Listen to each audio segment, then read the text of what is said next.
What if the biggest opportunity of your life has already passed by you, simply because the right person didn't know your name? And the uncomfortable truth is, most people don't fail because they lack skill or effort, they fail because no one powerful ever noticed them. And by the end of this video, you'll understand why some of the world's wealthiest people treat relationships as seriously as money itself.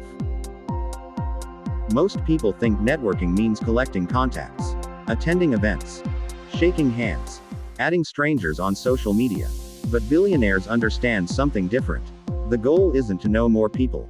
The goal is to create more value for people. Because nobody remembers the person who asks for help.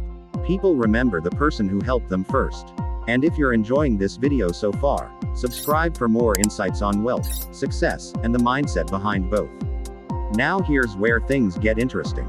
Many people spend years trying to be noticed. The wealthy spend years becoming useful. When most people hear the word networking, they imagine events, handshakes, LinkedIn connections, or meeting strangers. But that's not what actually creates success. Because collecting people is not the same as building relationships. Real networking is slower, more intentional, and far more powerful. It's not about how many people know your name. It's about how many people trust your name. Because in the real world, trust is the real filter. People don't risk opportunities on someone they just met. They risk them on someone they already believe in. And that belief is not built in a moment. It's built over time, through consistency and value. Here's something most people don't like to accept. Many opportunities are not lost because you were unqualified. They are lost because your name was never part of the conversation. A deal gets discussed, a role opens, a partnership is formed, and decisions happen quietly in rooms you were not in. Not because you aren't capable, but because nobody thought of you in that moment. This is one of the most silent forms of limitation. Not rejection, but absence. And absence is hard to notice, because nothing happens.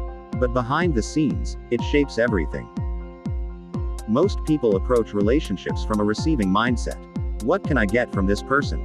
But the people who build strong networks think differently. They think in terms of value first. What can I contribute before I ever ask for anything?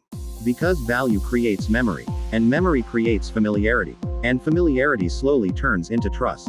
And trust is what allows someone to say your name in a room you are not present in. That is where real opportunity begins. Not when you ask for it, but when others start associating you with reliability and usefulness. One of the most underestimated forces in life is environment. Not just physical environment, but social environment. The people you spend time with slowly shape what feels normal to you. If your environment is limited, your thinking becomes limited without you noticing. But when you are around people who are building, learning, and expanding, your perspective shifts naturally. You start thinking differently, acting differently, and eventually, expecting more from yourself. This is why successful people are extremely intentional about their circles. Not because they are trying to exclude others, but because they understand exposure changes direction. In the end, success is rarely just about talent or effort alone. It is about connection. Because opportunities don't move randomly. They move through people, and the people who understand this early don't just work harder. They position themselves where opportunities naturally find them. Not by chance, but by design.